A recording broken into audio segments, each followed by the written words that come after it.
In world politics, new tension is growing around Russia in Washington, Brussels and Moscow. Possible sanctions, the cessation of oil purchases and the prospects of negotiations on the settlement of the Ukrainian conflict are being discussed. At the center of attention is U.S. President Donald Trump, whose strategy combines pressure and caution, threats and attempts to build dialogue with the Kremlin. Former Russian ambassador to the United States Anatoly Antonov, in an interview with Russia 24, stated that new sanctions against Moscow could well be approved by the U.S. Congress and Trump will use them as an instrument of pressure. I think we are on the verge of sanctions being approved in Congress. Trump will use them as a scarecrow to say, look, if you do not do as I tell you, you will get these sanctions, the diplomat noted. At the same time, he emphasized that the Democrats are actively lobbying for restrictions and this cannot be ignored. 87 senators support sanctions, and not only Democrats.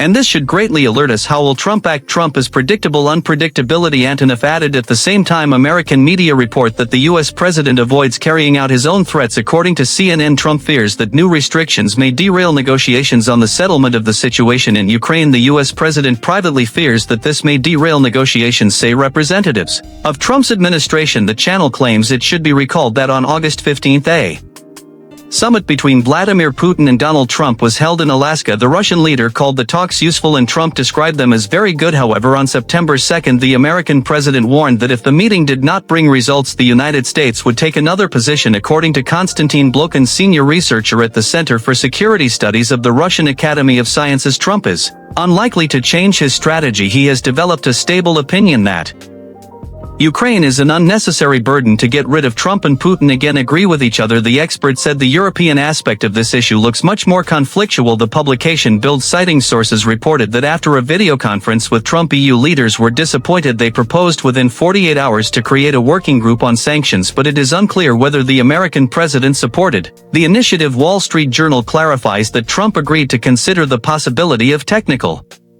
work on new restrictions, including secondary ones, but gave no direct promises. CNN and NBC write that the White House does not want to spoil relations with Moscow. Moreover, Trump directly told his aides that he intends to maintain a very good dialogue with Vladimir Putin. The Kremlin confirms this. According to Dmitry Peskov, the presidents may meet again in the near future, just as quickly as in Alaska. However, it is Europe, according to the Kremlin, that hinders the settlement of the conflict.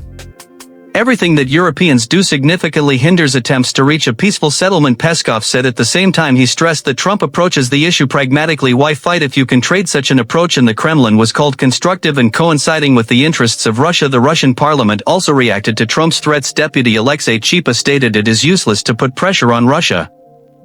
We are very consistently addressing the issue of preventing a return of the prerequisites of the conflict. Meanwhile, in the West, dissatisfaction with oil purchases is growing. Reuters, citing a source in the U.S. administration, writes that Trump demanded Europeans completely stop importing Russian raw materials, emphasizing that oil revenues go to military purposes. As an argument, he cited the figure of 11 billion euros a year received by Russia from the EU. Tough statements by Trump were also voiced regarding India. According to media reports, the White House refuses to sign a trade agreement with New Delhi because of continued purchases of Russian oil. Similar threats were voiced to the EU, Japan and South Korea. At the same time, Western journalists drew attention to symbolic gestures. Russian presidential envoy Kirill Dmitriev published cartoon images of totem animals, a bear, a tiger and a panda, symbols of Russia, India and China, and after the failed meeting of the coalition of the willing and American Eagle with the caption "Imagine" was added. Trump himself did not stay away and posted on social networks a photo with Putin against the backdrop of military aircraft. In fact, we are witnessing the emergence of a new configuration. The eastern pole of power is gaining weight and Europe is increasingly on the sidelines. The world of the coming decades will be multipolar, said Vladimir Putin at the Eastern Economic